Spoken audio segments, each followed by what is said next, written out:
If you love Chevys, then this is the place for you. This is the Menards Chevy series, where we tour the country to find the finest race cars and rides that are part of the bow tie breed.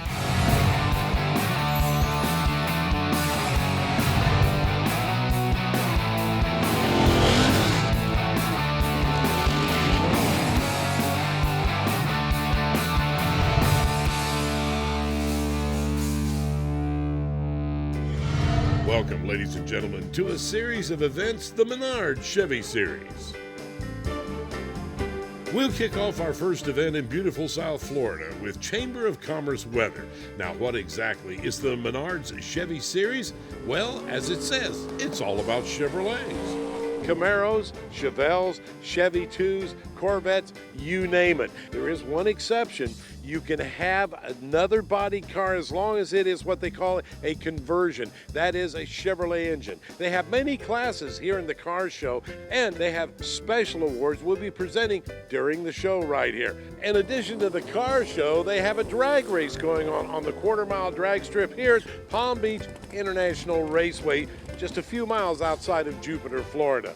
A little bit more on the Palm Beach facility later on in the show. First, though, let's get started with an old gasser. That is something that's made to look like an old gasser, because being an old drag race guy, I remember the days of the gasser wars. Reedy and Humphreys. Now, there's a story to that. I'll give it to you in a minute. But the old gassers had the velocity stack sticking up through the hood. Let me disappoint you, folks. I don't think that's real fuel injection, okay? I believe he has a carburetor hidden underneath there, and it's meant to look like real fuel injection.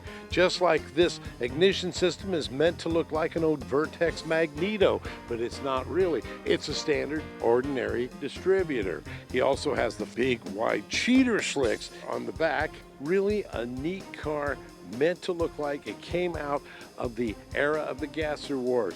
He's even got some decals back here from Vargo Dragway, okay, in Pennsylvania.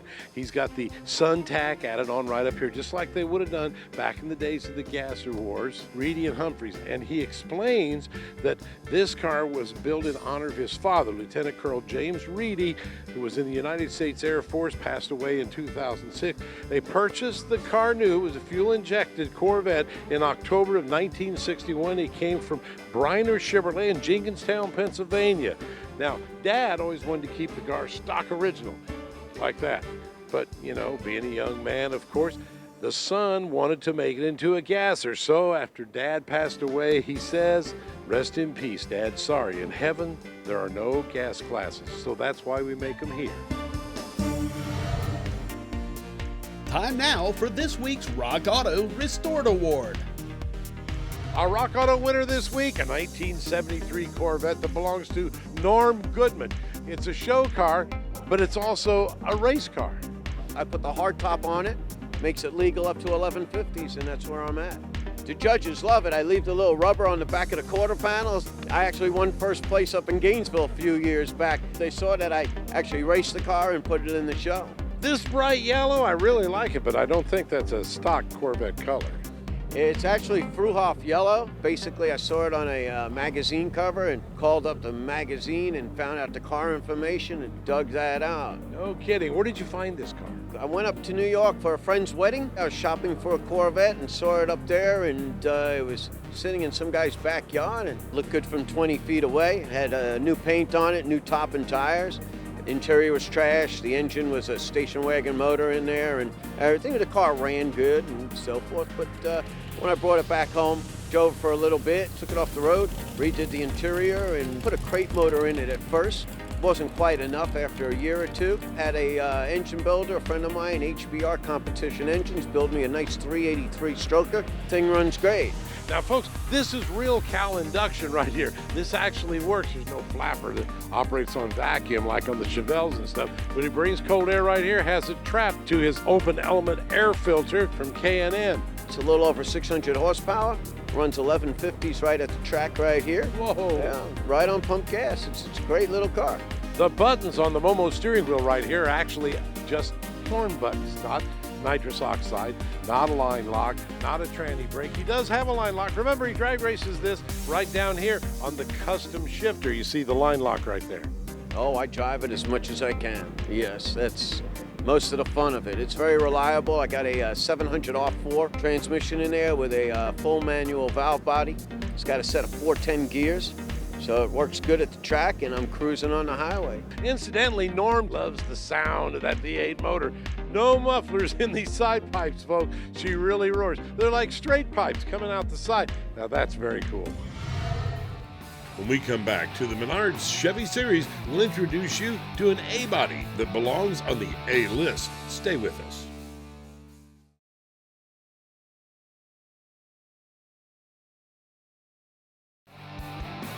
This episode of the Menards Chevy series is brought to you by ARP, the world leader in fastener technology. Original Parts Group, the world's largest source for GMA body parts and accessories. Custom Auto Sound, the originator of classic car OEM fit radios since 1977. And by Race Gas, get more out of your engine. Welcome back. Coming to you from Palm Beach International Raceway, just outside of Jupiter, Florida. Hello again, everyone. I'm Ted Jones, and a little bit about this track I promised you earlier in the show. Well, it was constructed in 1964 at a cost of $1.5 million, essentially as a drag strip. It opened in 1965. Then later, Dick Moroso bought the track, completely remodeled it, made it pretty famous as Moroso Motorsports Park.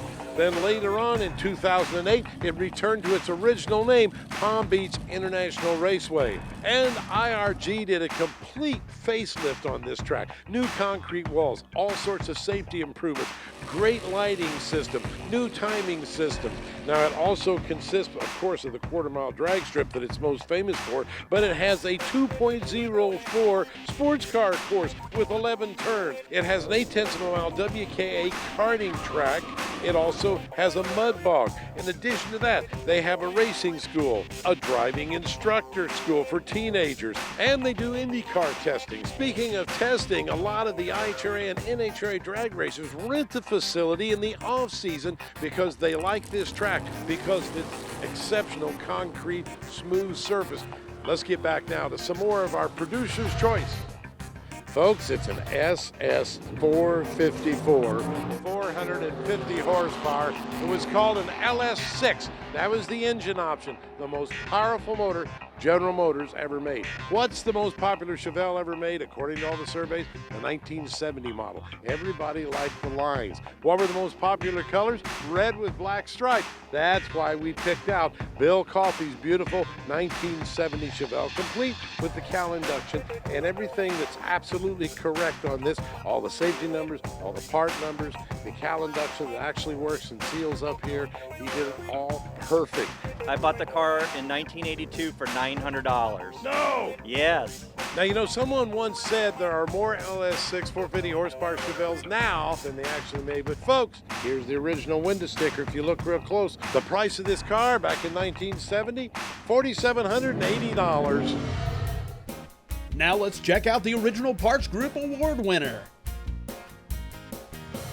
This week's OPG winner is, of course, an A-body. That's what OPG is known for. A 1969 SS 396 3¼ horse.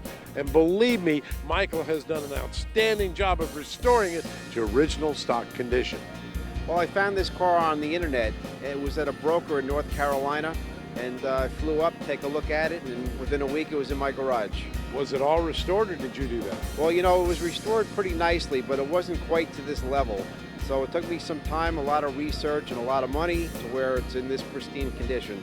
Talk about detailed on this engine right here. Notice all the little stamps right here. Final approval of the air conditioning compressor from Frigidaire, which was owned by General Motors back then. He's got the original Delco Energizer type battery, but here's the one you don't see on a lot of cars that they miss, and that is what we call the smog bog equipment. Right down here, this thing that looks like a generator, that's actually an air pump that pumped cold air into the exhaust manifold in each port to burn off the excess gases. A lot of people think that's because it's a California car. No, they had to do that on at least 90% of the cars that they manufactured back in this year.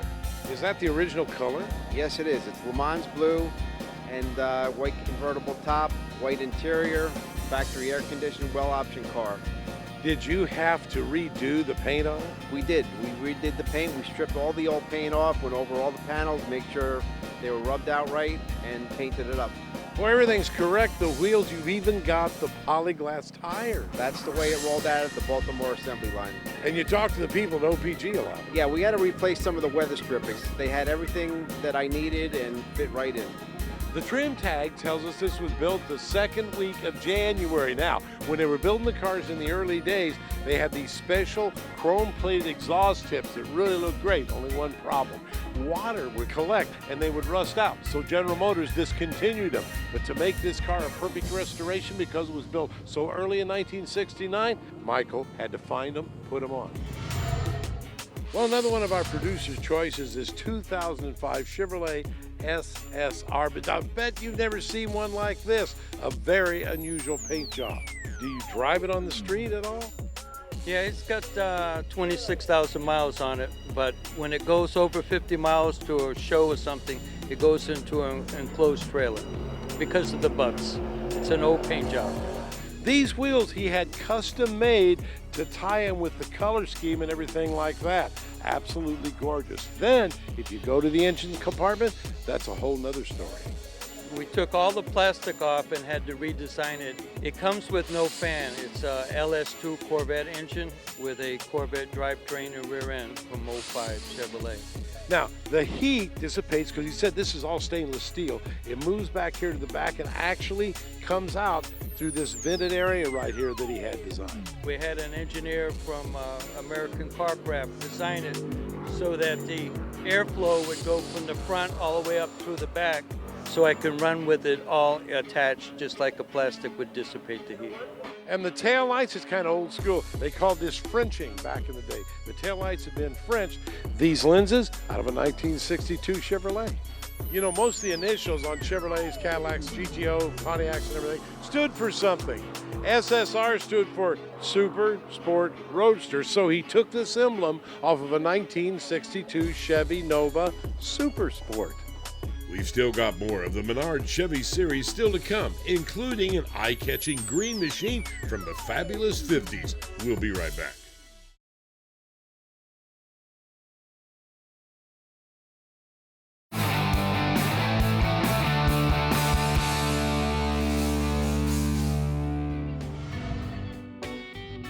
We're at the Chevy show building Revell model Snap-Tight kits for the children here at the drag strip, enjoying ourselves doing, and we're helping children to learn the parts of the cars when you're doing axles, manifolds, engine blocks. It's a great idea, and all of it here, safety, no glue, just put the Snap-Tights together. It's all free to the children, free to us, and there's a bunch of volunteers helping out and having a grand time.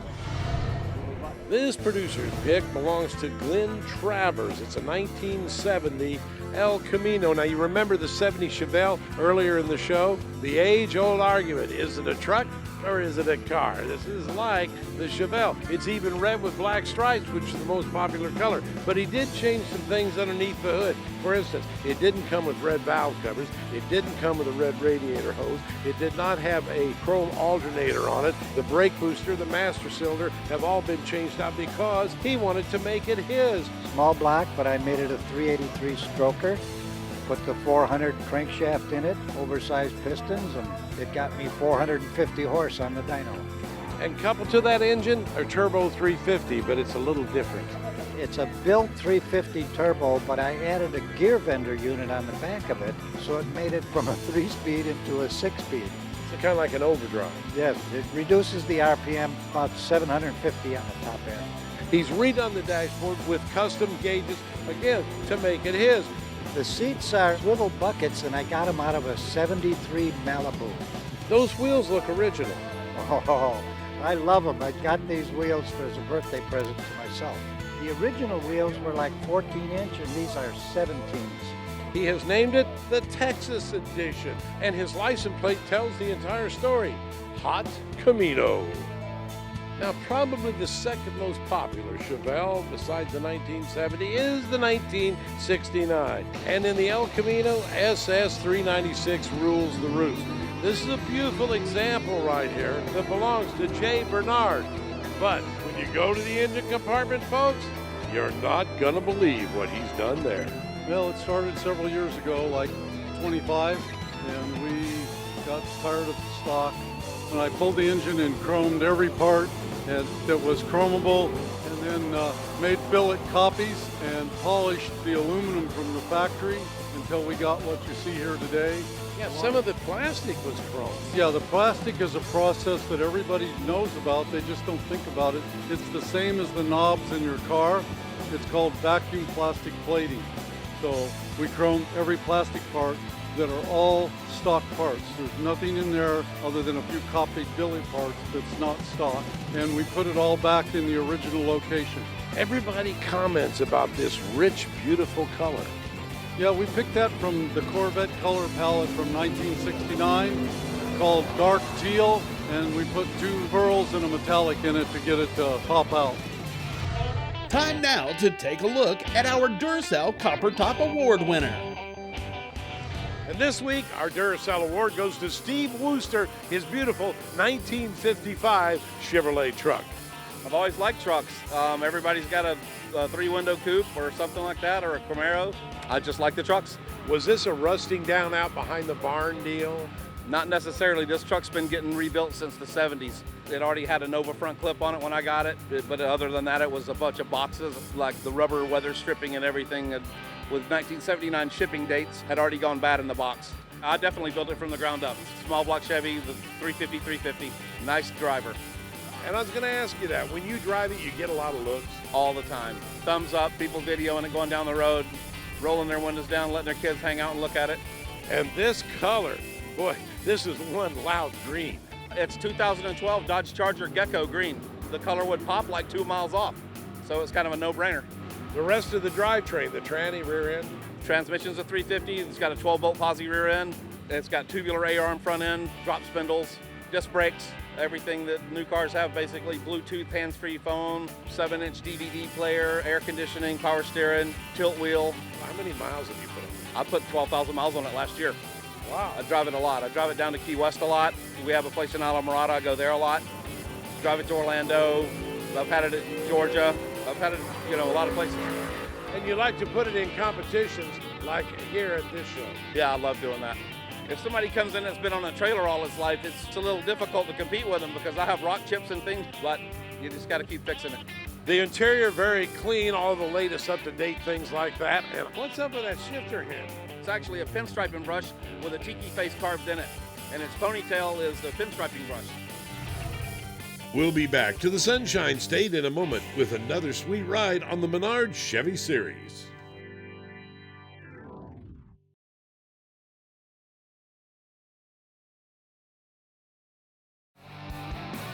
This episode of the Menards Chevy Series is brought to you by ARP, the world leader in fastener technology. Original Parts Group, the world's largest source for GMA body parts and accessories. Custom Auto Sound, the originator of classic car OEM fit radios since 1977. And by Precision Turbo, the winning edge in boosted performance. One of the main attractions at the Chevrolet Series has to be the swap meet. Now, what exactly is a swap meet? Well, it's old parts that are hard to find. I came here to sell stuff and I wound up buying stuff instead.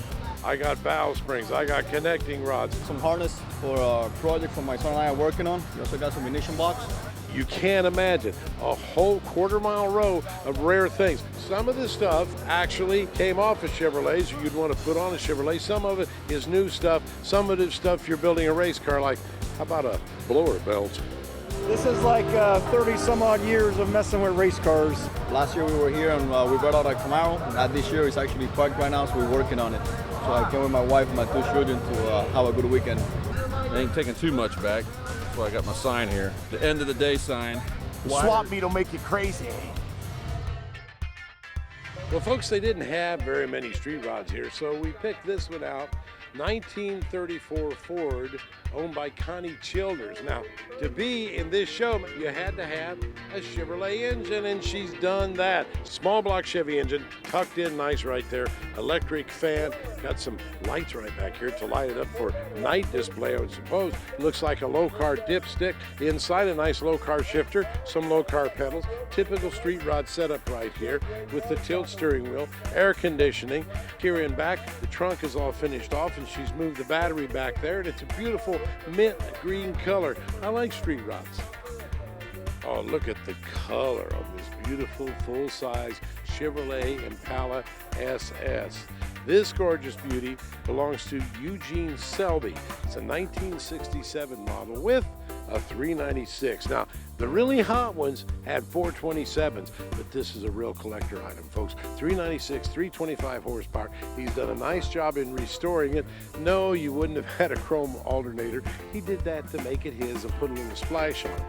I love the color of it. I like the original red line tires. They called them tiger paws back then. 4-speed on the floor, and the best part of all, it's a convertible. You know what they say, when the top goes down, the price goes up.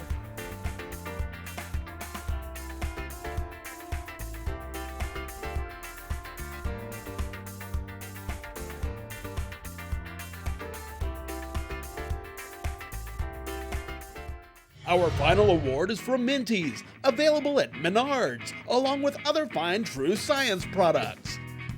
1967 Chevy 2 Nova, 454 Motown motor in it.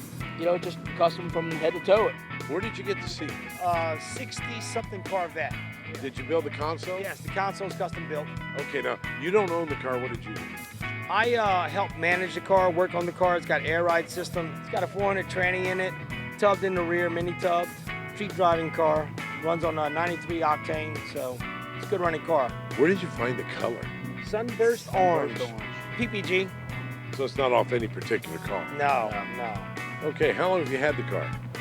Oh gosh, about a year now. About a year now. Where did you find it? Here in Florida. We shopped and shopped and shopped.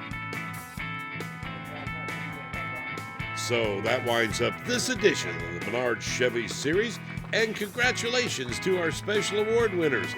We have a whole season of Chevys coming up, so if you're a member of the Bowtie Brigade, be sure to join us. Next week, the Menards Chevy series is off to Memphis, Tennessee.